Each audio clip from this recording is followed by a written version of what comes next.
Congeler ses ovocytes en Tunisie, c'est une pratique quasiment interdite. La loi ne l'autorise qu'à de rares exceptions, lorsque les femmes ne peuvent enfanter à cause d'un traitement ou d'une maladie.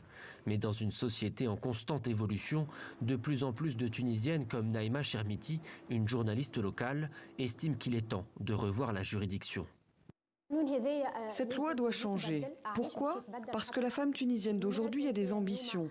Ses priorités changent et elle ne se marie plus aussi jeune, à 18, 20 ou 30 ans. Aujourd'hui, la femme tunisienne peut se marier à 40 ou 50 ans. Mais la loi nous empêche, dans notre pays, à moins que nous ne nous rendions à l'étranger, de procéder à la congélation de nos ovocytes.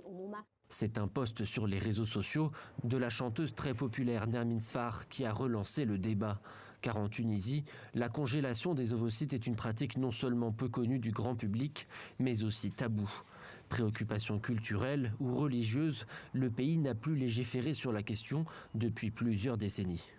C'est une question très technique et scientifique qui a été traitée par la loi tunisienne dans les années 2000, mais d'une manière très restrictive.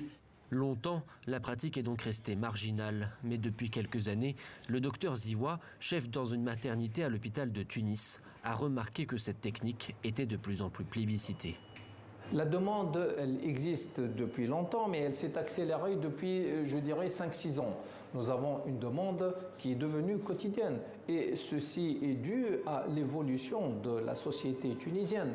L'âge moyen au mariage maintenant en Tunisie pour les femmes, il est de 33 ans, bien plus élevé que l'âge du mariage moyen en Europe.